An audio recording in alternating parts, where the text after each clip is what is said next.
Good morning, everyone. Thank you for joining us for this press conference today.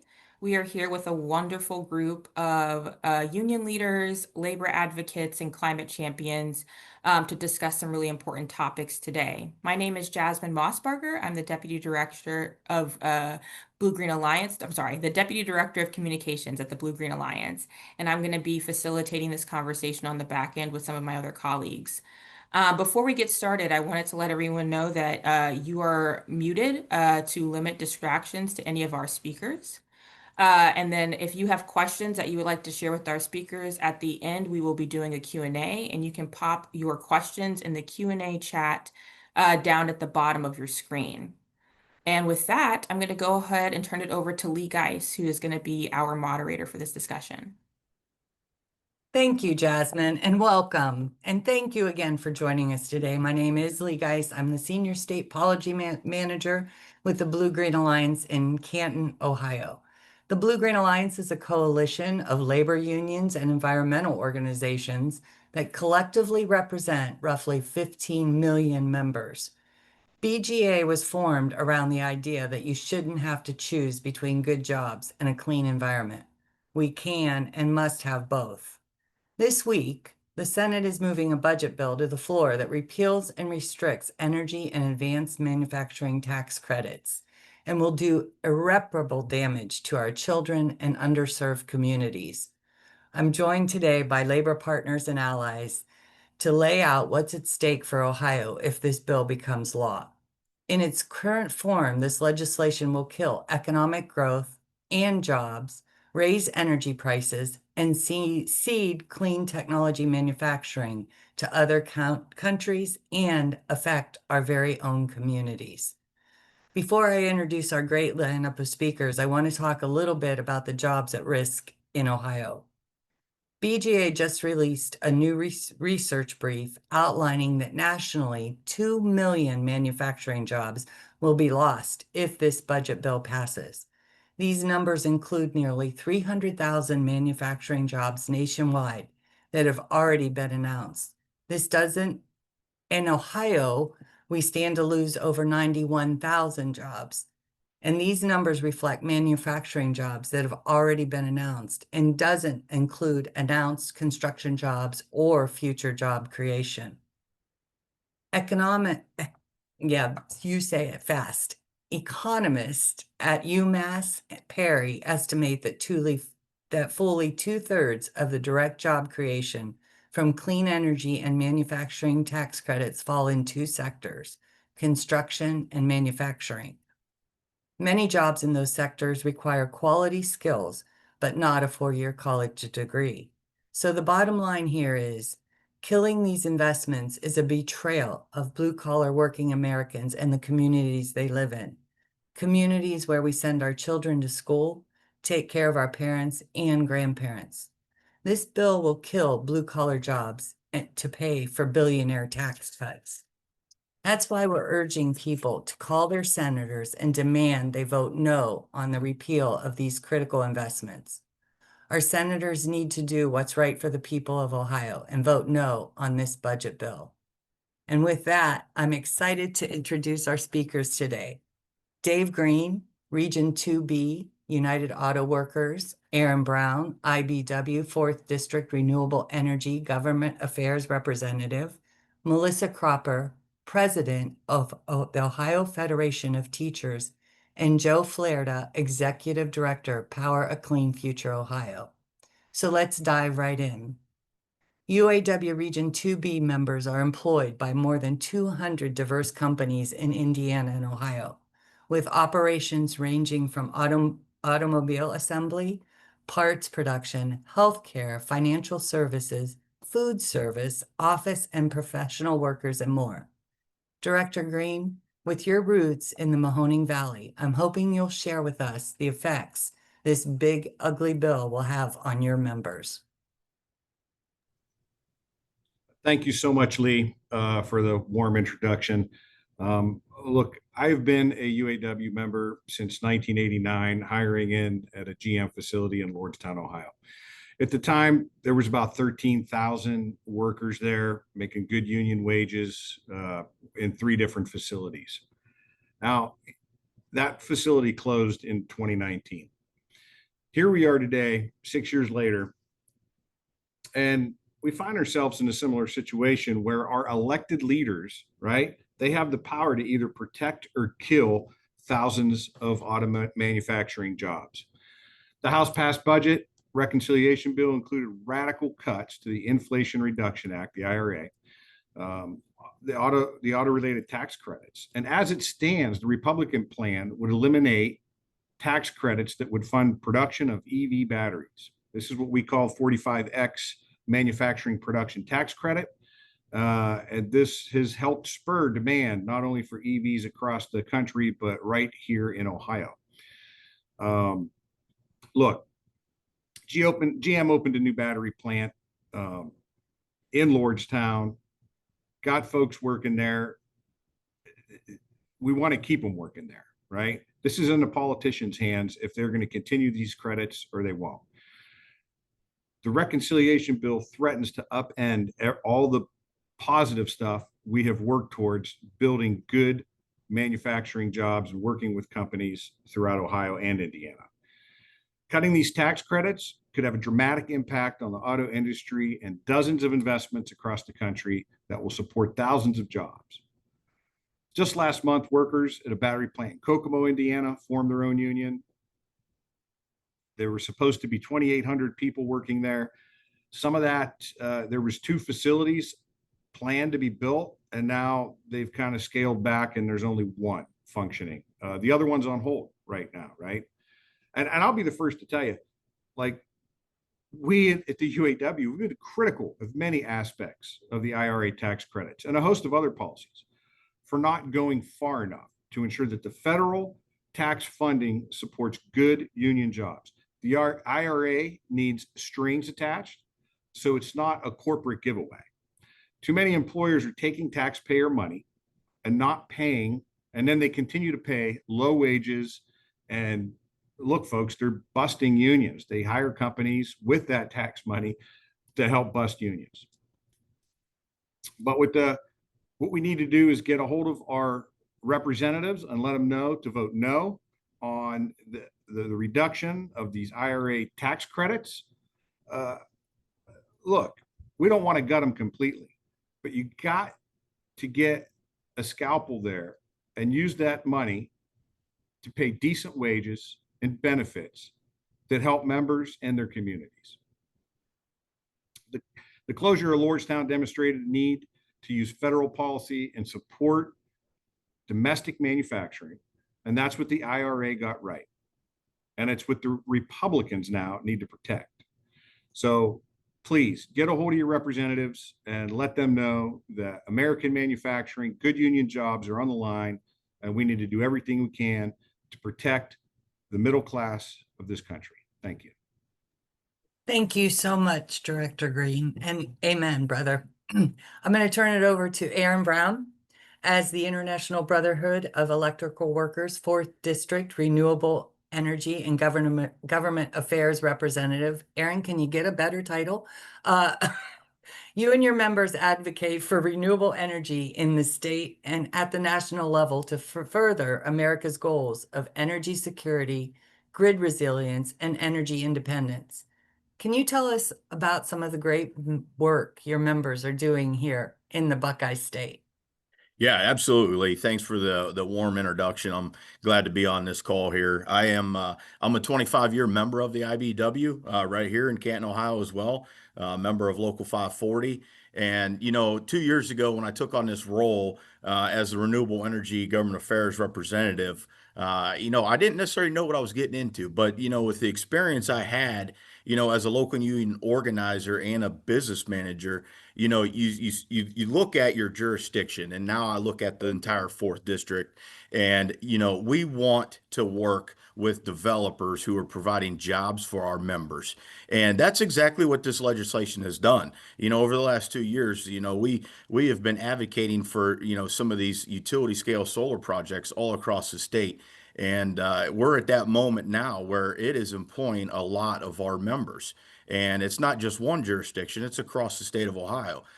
So a couple of the projects I want to talk about are projects that could be on the chopping block because of this reconciliation bill. So the JSW USA received 43 million in the qualified advanced energy project credit, the 48C, to support 145 million investment in the Mingo Junction facility, where the company produces monopile grade steel slabs for offshore wind energy. This investment brings a key piece of the offshore wind supply chain, which has been heavily reliant on imports to the United States. The project will address a gap in the renewable energy supply chain in the United States while creating and securing good paying jobs. The second is in Jefferson County, the Steubenville Solar Project. It's a 55 megawatt solar project in development on reclaimed coal strip mine. Federal clean energy tax credits will support the 56 million private investment in this project. The project developer, Clean Capital, specializes in clean energy projects sited on brownfield land. The loss of these projects and jobs will be bad enough, but unfortunately, the economic damage of this bill does not end there. Research shows that repealing clean energy tax credits would raise electricity prices for American families and job creators across the nation. The average household utility bills would rise by more than $110 per year, while businesses would see at least a 10% increase in energy costs to be passed on to the consumers. So there's some real issues here. The good news is the Senate still has time to correct the mistakes made by the House and protect all these investments and good paying jobs here in Ohio. And that's what we are calling on our senators, Marino and Husted, to do before the Senate passes their bill in the next few weeks. Once again, you got it, bud. Thank you, Aaron. Melissa Cropper, as the president of the Ohio Federation of Teachers, which represents 20,000 members in 55 locals across the state, including public educators and support staff, higher education faculty and support staff, and public employees. You've developed collaborative relationships with leaders and organizations across the state to help fill the union's mission of advocating for issues that affect not only OFT members, but also the children, families, and communities that your members serve. How devastating will this bill be to all these amazing folks? Thank you, Lee. I want to throw in there also that we represent library workers, library staff across the state also. So we have a large reach, a large constituency across the state of Ohio. And while there are many, many things about this bill that concerns us, this big, beautiful bill, we actually think is a big, ugly betrayal to our students, their families, their communities, and the schools that they attend. I know we've got a speaker who's going to be coming after me, is going to talk about the impact that these energy tax cuts have, specifically on school buildings and the ability to modernize buildings. So I want to focus in more on the impact of Medicaid cuts and how that impacts our families. So just bringing it home, to be very Ohio specific. In Ohio, 2,637,875 people are supported by Medicaid. This includes 38% of moms giving birth, 38% of children, 63% of grandparents and other seniors in nursing homes. Medicaid also supports veterans, students, working families. Medicaid is the largest healthcare provider for children in the United States and covers about half of all kids. We're concerned that with these cuts, school health professionals like speech pathologists, occupational therapists, school nurses, and all psychologists who all rely on Medicaid funding will be cut. Without Medicaid, they will not be able to help as many as 278,000 students in Ohio schools with disabilities. Medicaid also accounts for 19% of all payments to hospitals nationwide. Cuts could lead to longer wait times, rush care, hospital closures, and an increase in workplace violence and other challenges faced by our healthcare members. I personally come from a small town in Ohio, from Georgetown in the southern part of the state, and I always am highly concerned about what happens in our rural areas.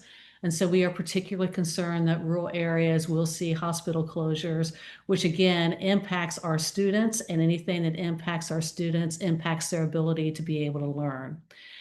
And in closing, I want to say Ohio also receives $24,160,000,000 in federal Medicaid funding annually. So gutting Medicaid will mean job losses in hospitals and in schools and in Ohio public service jobs. So again, this is just one aspect of this big bill, this big betrayal, but it's an aspect that is going to impact so many children and their ability to learn and impact their families also. So we are asking for a no vote on this bill. Thank you. Melissa, thank you so much for raising that. It's chilling for sure. Joe Florida, as the executive director for Power Clean Future Ohio since 2019, you've built an amazing organization that works with local elected leaders across the state, especially the team clean energy tax credits that Melissa alluded to. Can you share more with us about this work and all your work? Yeah, thank you, Lee, and honored to be with you all today to talk about this critical issue. So I want to just share just briefly a little bit about Power Clean Future Ohio. So again, my name is Joe Flair. I'm the executive director of Power Clean Future Ohio. We are a statewide nonprofit organization that works directly with local governments. We get the opportunity to work with 50 local governments all across the state, representing about 43% of Ohio's population. And in that work, we're working on grant writing and climate action planning, sustainability planning, technical assistance, project implementation for clean energy investments. So this conversation today and this discussion happening in DC is critical to the future of that work. And it could not be happening, this discussion could not be happening at a more important time. And it's not just because the Senate is debating this bill today. It's also because Americans, and particularly Ohioans, are facing an energy affordability crisis. We're also in this week where we're seeing extreme weather, heat waves striking across the Midwest. We're also seeing an energy reliability crisis. So we're facing these crises at a moment when these tax credits, these long-term investments can make a difference. They can help make it a little more affordable for American families. If we're going to invest in a clean energy future, we must preserve these tax credits. Right now, in this moment, what we're seeing is utility rates increasing in Ohio.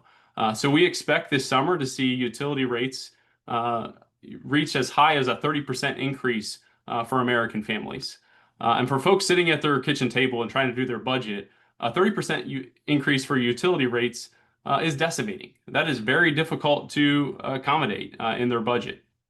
What these tax credits do is invest in more production. They invest in driving down that cost of electricity by bringing more generation onto our grid. They also provide opportunities for schools, local governments, and individuals to be able to invest in their own energy independence. So it's an exciting opportunity if we can just simply preserve the certainty in these tax credits in the long run.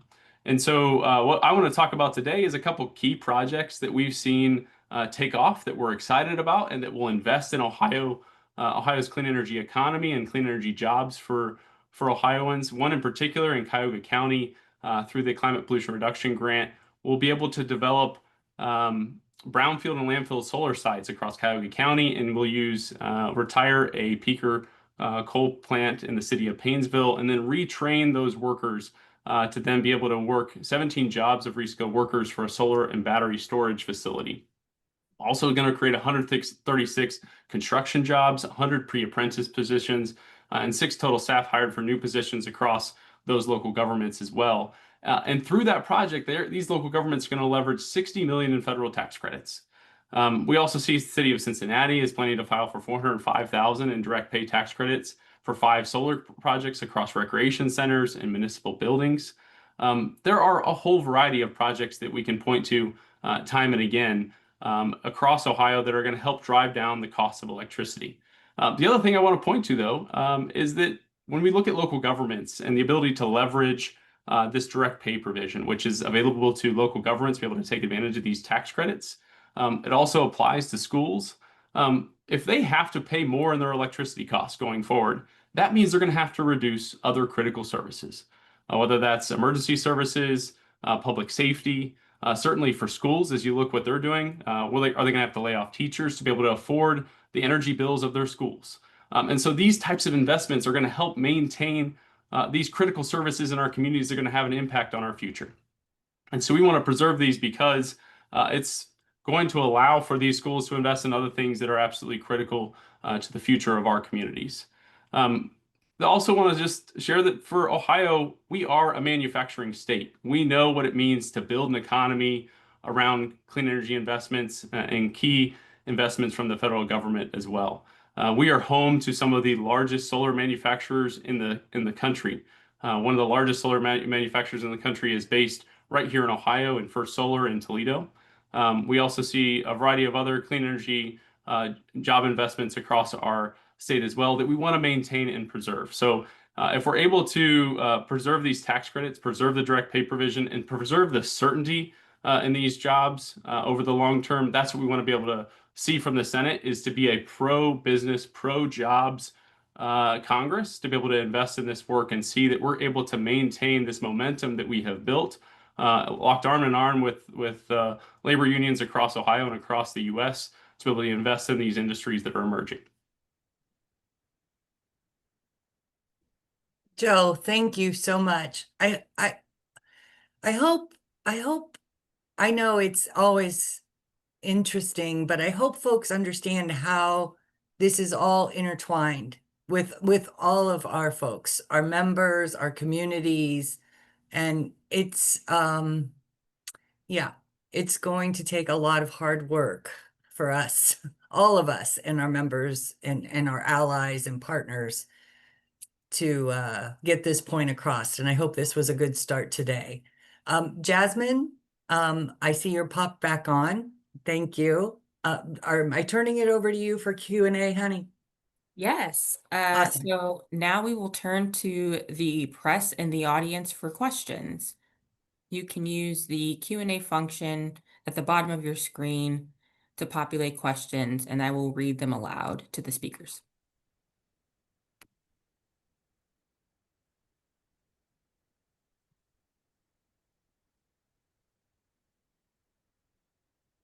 Okay.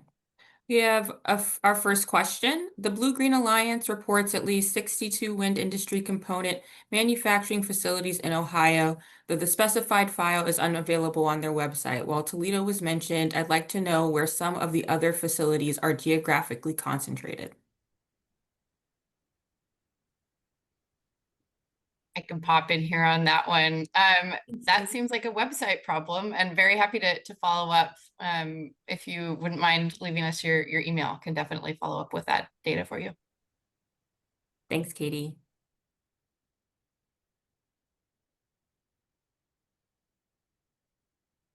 Any other questions?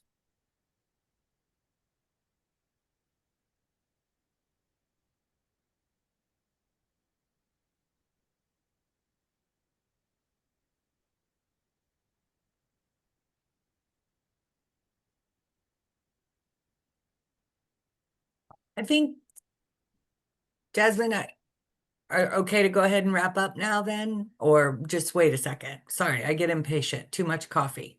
You're all good. We have another one coming in. Sorry.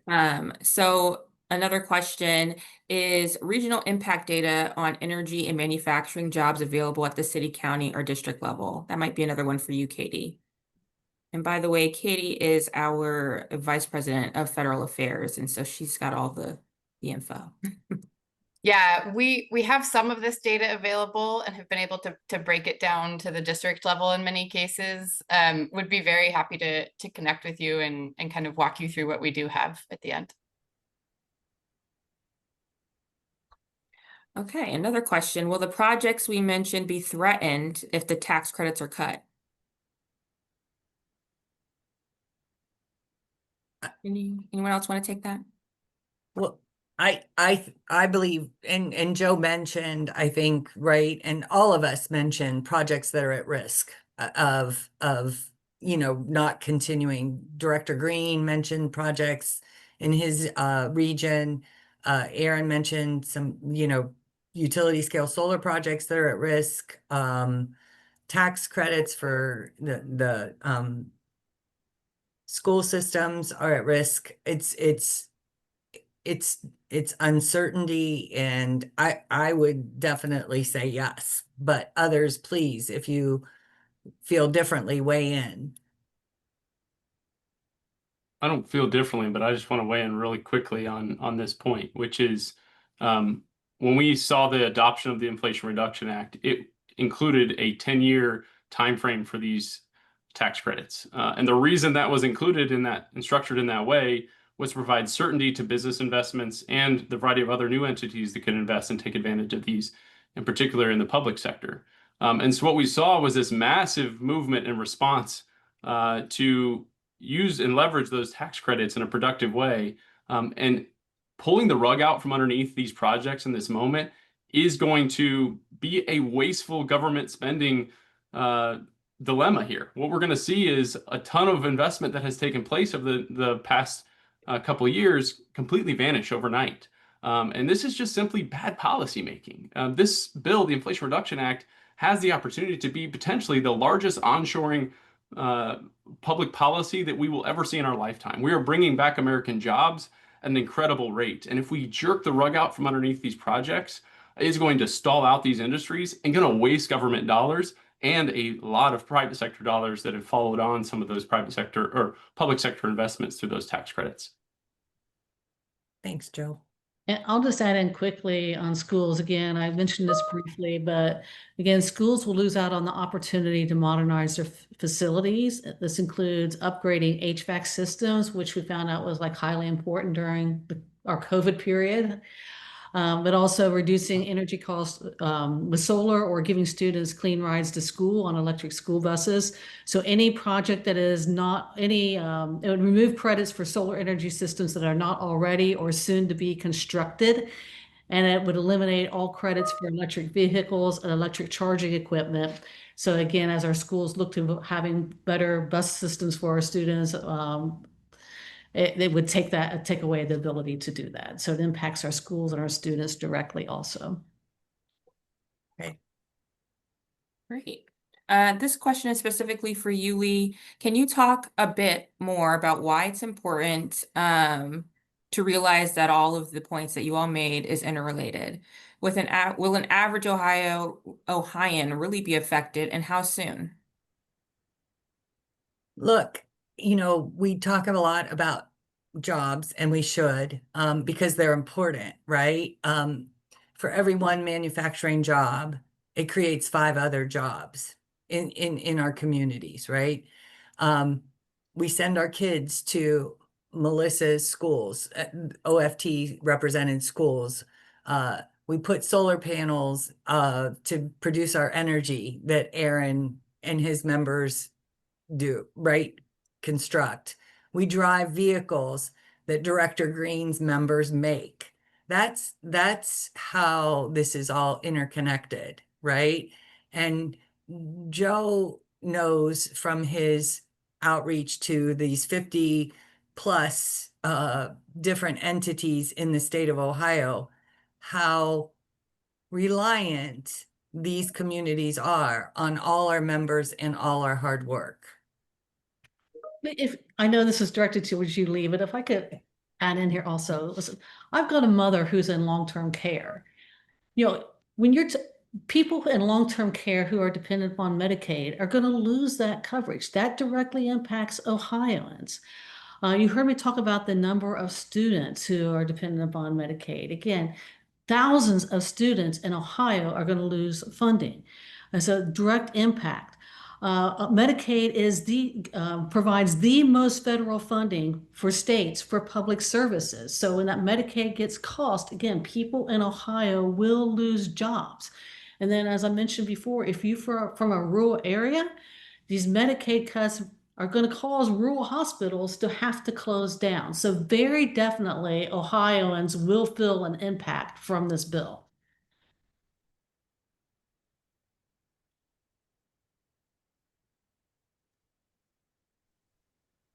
Thank you to our speakers. Do we have any additional questions?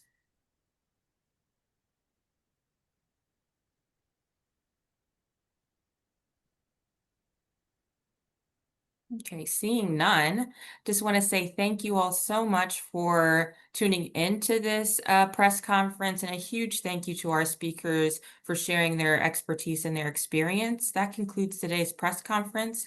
There will be a follow-up email to all attendees and registrants with the information that was shared in the chat, as well as a link to the recording of this press conference. We will also be sending out a post event press release for all of you to receive as well. Thank you so much.